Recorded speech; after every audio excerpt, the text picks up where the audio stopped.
Now, we're going to talk about literacy, because not being able to read or write until the age of 13 meant learning was a challenge for Abby Freeman. But fast forward to now, and she's inspiring a new generation, graduating from university and producing a documentary. Yeah, Abby's film is called What If I Can't Read, and it's on the BBC iPlayer from tonight. It explores her dyslexia diagnosis and trying to help others in Scotland who are struggling with illiteracy. Here's a clip from a visit to her former school. Hi, Miss Murray. Hello, it's lovely to see you. I know, it's been so long. Good. So long. You didn't go, oh man, that's really unfair. Oh, I'm fed up. You just picked yourself up and you learnt from it. I know really from years of experience that every pupil brings something. It's the little things that sometimes make a difference. During primary, I struggled to communicate with people, and everyone thought oh, why can we not understand Lucy and stuff? And then I felt so stressed. So I really struggled with reading, and it just made me feel really low about myself. I lost a lot of confidence in myself. So what difference did it make when you got the dyslexia diagnosis? It made me feel really valid for being different. So it's really important then to try and get a diagnosis as early as you can, because then you get access to all the support there. Well, Abby joins us now, along with the author Brian Conaghan. Good morning to you both. Thank you for joining us. Well, let's start with you, Abby. Good morning, because we just want to find out a little bit about that documentary. What was it that inspired you to do that as part of what was a university project? Yeah, so the university project came about because the disclosure team are looking for individual stories, and I had hesitations about sharing it initially, but when I searched it, I realised that it wasn't just myself that was dealing with it. So that's what's inspired me to come forward and talk about it, is because I think open and honest conversations really make a difference and can help people that are struggling individually that may think that they're by themselves with this. And what helped you get through it at the time? Was it knowing that others were going through the same? So during the time of school, I didn't really talk about it. I think what helped the most was having my teachers' support and their enthusiasm, and just they met me where I was as well. They gave really positive feedback. And Brian, that's the point, isn't it, about being able to talk about this stuff? Because everyone, may experience it to varying degrees, and being able to discuss what the issues and the challenges are and getting specific help is really important.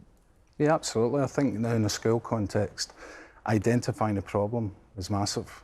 I mean, when I went to school in the 80s, so a long time ago, and I had some reading challenges. I actually struggled with reading. I probably the reading age of a 8-year-old when I was in secondary school. But there wasn't the support mechanisms when I went to school that there are now, so identifying a problem is crucial. What impact did that have on you then later in life? Because you're an author now. Yeah. You struggled with reading at secondary school. You're now an author. What changed? Well, I think what changed was I realised that I had to go back and do my qualifications again when I was in my 20s. I left school with no qualifications. I was a problematic child when I was at school, primarily because I struggled with accessing the curriculum. And so what changed for me was learning to read. I read my first book when I was in my 20s. So my pathway to becoming an author is a strange, circuitous one. And it's an interesting journey for Abby as well, because Abby, you too have gone from struggling to be able to read to now graduating university and making this documentary. Did you ever imagine this would happen? You must be very proud about the progress. I didn't think this would happen. I'm really surprised, to be honest, because it's a full circle moment for me. I watched documentaries growing up, and that's the way I learnt about the world. So to now marry the two together, to talk about my struggle with illiteracy and to be making a documentary about it, it's really, surreal, and it's all just come within the past year. So yeah, I would like to say that I'm proud of myself, and I think it's been very healing as well for me. And Brian, give us a sense of how teaching has changed. Once schools have been able to recognise specific issues, how have they addressed it? Well, I think there's more support mechanisms in schools now, you know. I mean, I keep harking back to when I was at school, but the contrast is stark, isn't it? Yes, it's massive. I mean, there was no learning support. There was no learning support departments. There was no special educational needs teachers. Libraries are massively important in schools, and I think that's why we need to support them and nurture them.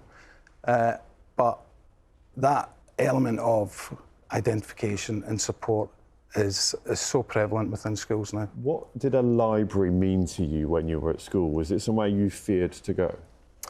I actually don't think my school had a library. Right. And it's when I became a teacher that I realised the importance of libraries, because they're not just places for kids to go and read books, they're a place for kids to seek comfort and solace and a bit of solitude, and also that support. And they're massively important in schools, and we need to really, really think hard on how we support them. And Abby, if there are parents watching this and feeling a bit concerned for their own children, what's your advice to them in terms of where they start? I would say the first place to start is to talk about it. Talk about it with your child, talk about it with people that you think would be helpful to know about it. You need to normalise it for the child and start with their strengths as well. I think it's really important to empower them in what they're good at, and then you can also build into the stuff that they're less comfortable with, and also speak to the people that you think was most helpful at school and everything, because they can best support your child. Well, Abby, it's been really good to get your thoughts and to find out a little bit about the documentary there. So thank you for joining us. And Brian, thank you so much for coming into the studio to speak to us. Thank you.